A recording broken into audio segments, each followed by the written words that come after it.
दोस्तों, कुछ ही दिन बचे हुए हैं दीपावली के त्योहार। तो दीपावली और धनतेरस में क्या खरीद करके लाना चाहिए जिससे हमारी अध्यात्म उन्नति हो, हमारी खाली झोली भर जाए, अर्थात हमारी जो दिनहीनता है वह दूर होकर के हमारी गरीबी मिटते हुए हम नजदीक से अपनी अमीरी को देखें और हम धन वैभव से परिपूर्ण बने रहें।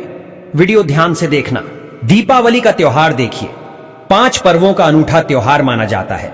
इसमें धनतेरस नरक, चतुर्दशी दिवाली गोवर्धन पूजा और यम द्वितीया मनाई जाती है।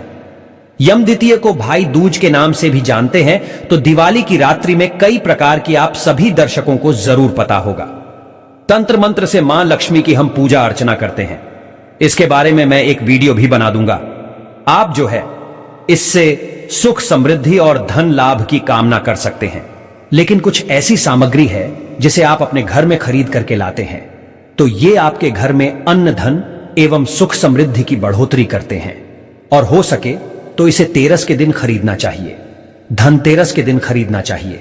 माता लक्ष्मी का पूजन पर्व दीपावली के 2 दिन पहले धनतेरस का त्योहार मनाया जाता है। इसे धनवंतरी त्रयोदशी भी कहते हैं। और इस दिन जो वैद्य धनवंतरी है, कुबेर जी महाराज, हम इनकी पूजा अर्चना करते हैं। जो धनवंतरी है इन्हें वैद्य कहा जाता है। अब इन्हें वैद्य क्यों कहा जाता है? क्योंकि समुद्र मंथन से अमृत को लेकर के धनवंतरी ही उत्पन्न हुए थे। और जितने भी देवताओं को रोग होते हैं, देवताओं को जितनी भी परेशानियां होती है, बीमारियां होती हैं, उन सबको ठीक करने वाले धनवंतरी महाराज कहे गए हैं। तो इस दिन कुबेर जी महाराज, माता लक्ष्मी, इन सबको खुश करने के लिए सोने या चांदी से बने हुए बर्तन खरीद सकते हैं। इसे बहुत ही शुभ माना जाता है। इस वीडियो में मैं आप लोगों को बताऊंगा कि हमें घर में त्रयोदशी अर्थात धनतेरस के दिन क्या खरीद करके लाना चाहिए, दीपावली के दिन क्या खरीद करके लाना चाहिए जिससे हमारी आध्यात्मिक उन्नति हो। वीडियो ध्यान से देखना। केवल आपके पास पैसे नहीं है तो 2 रुपए की यह चीज खरीद करके ले आना, आपकी खाली झोली भर जाएगी। इस वीडियो में मैं आप लोगों को सारी जानकारी विस्तार से बताऊंगा। वीडियो को ध्यान से देखना। अगर वीडियो आज की छोड़ करके चले गए आधे बीच में तो बिल्कुल ही मित्रों, आपको बाद में चल करके काफी पछतावा होगा, क्योंकि इस प्रकार की जानकारी हमारी गरीबी को मिटाती है। 1 महीना पीछे चल रहे हैं। दोस्तों, आप माने या ना माने, लेकिन मां लक्ष्मी धनतेरस के दिन और दीपावली के दिन प्रत्येक मनुष्य के द्वार पर जरूर आती है। और ऐसा कहा गया है हमारे धर्म शास्त्रों में, जिस घर में कूड़ा हो, कचरा हो, उनके बाहर में कूड़ा हो, कचरा हो, ऐसे घर में मां लक्ष्मी कभी भी प्रवेश नहीं करती है। जिस घर में साफ सफाई हो, घर का वातावरण शुद्ध हो, ऐसे स्थान पर मां लक्ष्मी स्वतः ही खींची चली आती है। ऐसे घर में बिना पूछे ही प्रवेश कर जाती है। अगर आप चाहते हैं कि आपके घर में मां लक्ष्मी प्रवेश कर जाएं, तो घर के बाहर कूड़ा कचरा एवं किसी भी प्रकार की गंदी चीजों को नहीं रखना। और यह भी कहा जाता है जिस घर के बाहर गंदी चीजें हो या फिर घर के अंदर में कूड़ा हो, कचरा हो, ऐसे घर में मां लक्ष्मी की बजाय उनकी बहन दरिद्रता प्रवेश कर जाती है। जिस घर में दरिद्रता प्रवेश कर जाए, ऐसे घर में केवल दुख एवं तकलीफ आती है। घर में हो सके तो धनतेरस से 1 दिन पहले गंगा जल का छिड़काव जरूर कर देना चाहिए। ऐसा माना गया है गंगा जल की एक बूंद पापों का समन करने वाली कही गई है, घर को पवित्र करने वाली कही गई है, स्थान को पवित्र करने वाली कही गई है। जिस घर में गंगा जल का अगर छिड़काव किया जाए तो वह घर तीर्थ के जैसा पवित्र हो जाता है। उस घर में कभी भी फिर दरिद्रता प्रवेश नहीं करती, उस घर में दुख तकलीफ नहीं आती, क्योंकि उसे घर में साक्षात गंगा जल का छिड़काव करने के बाद नारायण प्रवेश कर जाते हैं। जिस घर में प्रभु नारायण हो, उस घर में मां लक्ष्मी स्वतः खींची चली आती है। मां लक्ष्मी को आकर्षित करने वाली भी इनका धुआं दिखा सकते हैं। चलिए इस वीडियो में जानते हैं कि दीपावली में हमें कौन सी सामग्री को खरीद करके लाना चाहिए जिससे हमारे अध्यात्म उन्नति हो, हमारी दीनहीन एवं गरीबी मिटे। वीडियो को ध्यान से देखना। अभी तक कमेंट बॉक्स में जय मां लक्ष्मी नहीं लिखा है तो जय मां लक्ष्मी जरूर लिख देना। तो पहली सामग्री है मिट्टी की सुराही। दीपावली के दिन मिट्टी की एक सुराही जरूर खरीद करके लानी चाहिए। ध्यान से सुनना। और इसे खरीद करके लाने के बाद घर की उत्तर दिशा में पानी भर करके आपको रखनी है। यह धनतेरस के दिन करते हैं तो यह फिर सोने पर सुहागा है। अगर आप ऐसा करते हैं तो आपके घर में कभी भी पैसों की कमी नहीं होती है। आप सुराही की जगह घड़ा भी ले सकते हैं। अगर आपको प्राप्त न हो तो लेकिन आपको इसे उत्तर दिशा में रखना है। ऐसा माना गया है कि उत्तर दिशा देवताओं की दिशा होती है।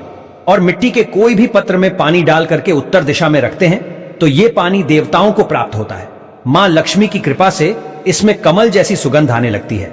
मां लक्ष्मी आपके घर में प्रवेश कर जाती है। इसके पीछे कारण भी है। प्राचीन समय में एक ब्राह्मणी थी जो कि बहुत ही दीन एवं निर्धन थी। किसी गुरु ने बताया कि मिट्टी की सुराही आप उत्तर दिशा में अपने घर में रखना शुरू कर दें, और ये उपाय किए। कुछ दिनों के बाद उनकी गरीबी मिट गई, निर्धनता समाप्त हो गई। कहा जाता है जिस घर में मिट्टी की सुराही रखी जाए उस घर में कभी भी दुख एवं तकलीफ नहीं आती है। लेकिन रखने का एक नियम है, इसे कभी भी खाली नहीं रखना चाहिए। हमेशा गले तक इसके पानी भर करके रखना चाहिए और इसे उत्तर दिशा में रखना चाहिए। आप चाहते हो तो दक्षिणावर्ती शंख है, ये घर में खरीद करके ला सकते हैं। दक्षिणावर्ती शंख का एक फायदा बता दूं तो दक्षिणावर्ती शंख से ध्यान से सुनना।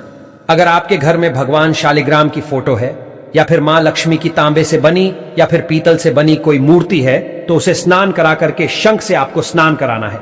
दूध का अभिषेक करते हैं, दूध से स्नान कराते हैं तो इसे अति उत्तम माना जाता है। गंगा जल से भी करा सकते हैं, सादे पानी से करा सकते हैं। आप इसका बचा हुआ जो पानी है इसके छींटे पूरे घर में मरते हैं तो आपके घर में कभी भी अन्न धन की कमी नहीं होती। यह भी कहा जाता है दक्षिणावर्ती शंख घर में स्थापित करके रखने से, इनकी नित्य पूजा पाठ करने से घर में कभी भी दरिद्रता नहीं आती, गरीबी नहीं आती। आप चाहें तो कमल गट्टे भी घर में खरीद करके ला सकते हैं। 2 रुपए के कमल गट्टे आपकी गरीबी मिटा सकते हैं, क्योंकि ये मां लक्ष्मी को आकर्षित करते हैं। जिस प्रकार चुंबक जो होती है ये लोहे को अपनी तरफ खींचने का काम करती है, उसी प्रकार जो ये कमल गट्टे हैं ये मां लक्ष्मी को आकर्षित करते हैं। ये कमल के बीज होते हैं। कमल पुष्प से भी मां लक्ष्मी स्वतः ही विराजित होती है। कोई भी आप जो है धार्मिक किताबें घर में खरीद करके ला सकते हैं। इसे भी बहुत ही पवित्र माना जाता है। और ये जो दिन होता है ना धनतेरस का, ये भगवान धनवंतरी का दिन होता है, इसलिए इस दिन औषधि खरीद करके लानी चाहिए। मैं कई बार बता चुका हूं कि स्वास्थ्य से बढ़कर के कोई धन नहीं होता। तो अगर इस दिन जैसे कि शंकर जटा है या फिर बज होता है, कुछ जो अच्छी अच्छी जड़ी बूटियां होती हैं ये घर में खरीद करके ला करके स्थापित करते हैं, तो यकीनन माने इस प्रकार की जो जड़ी बूटी होती है जागृत हो जाती है, जब तक कि फिर ये आपके घर में रहेंगी। धनतेरस के दिन घर में झाड़ू खरीद करके जरूर लानी चाहिए। इससे घर की नकारात्मक ऊर्जा बाहर चली जाती है। धनतेरस के दिन अगर आप झाड़ू खरीद करके लाते हैं तो इस दिन जो घर से नकारात्मक शक्ति होती है वह बाहर चली जाती है। और हो सके तो इस दिन मेंढक की मूर्ति जरूर घर में खरीद करके लानी चाहिए। अब इसके पीछे मैं एक कारण भी बताता हूं, ध्यान से सुनना। अधिकतर लोग मेंढक ये मानते हैं कि मेंढक जब शोर करती है तभी बारिश होती है।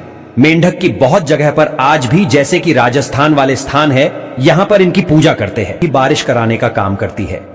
मां लक्ष्मी को खींचती है, आकर्षित करती है। आप चाहते हैं तो अपने घर में पिरामिड भी ला सकते हैं। माना जाता है कि पिरामिड घर में रखने से धातु से बना आपको पिरामिड लाना है। चाहते तो कछुआ भी घर में खरीद करके ला सकते हैं। धनतेरस या दीपावली के दिन कछुआ भगवान विष्णु का अवतार माना जाता है और इसे घर में रखने से लक्ष्मी स्वयं ही दौड़ी चली आती है। मैं पहले भी वीडियो में बता चुका हूं कि धन देने का अधिकार मां लक्ष्मी को है, लेकिन धन बांटने का अधिकार प्रभु नारायण को है, भगवान श्री हरि विष्णु को है।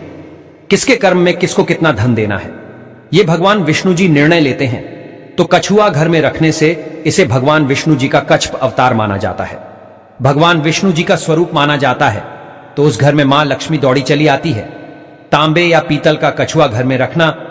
दर्शकों को बताना चाहूंगा इस दिन औषधि जरूर ले आना। औषधि में जैसे कि मैं बता चुका हूं, हो सके तो सर्व जो औषधि आती है आप ये घर में ला सकते हैं। शंकर जटा ला सकते हैं। घर में लाकर के रखने से आपके घर को ये रोगों से बचती है, दोषों से बचती है। घर में झाड़ू खरीद करके लाने से इसे लक्ष्मी का स्वरूप माना जाता है। घर में अन्न धन की कमी नहीं होने देती। तो आशा करता हूं कि ये छोटी सी जानकारी आपके जीवन में कल्याणकारी साबित जरूर होंगी, मंगलमय साबित जरूर होंगी। दर्शकों, ये जानकारी कैसी लगी हमें कमेंट सेक्शन में जरूर बताना और इस जानकारी को अपने तक सीमित मत रखना। कमेंट बॉक्स में अभी तक जय माता लक्ष्मी नहीं लिखा है तो जय माता लक्ष्मी लिख देना। वीडियो को लाइक कर चैनल को सब्सक्राइब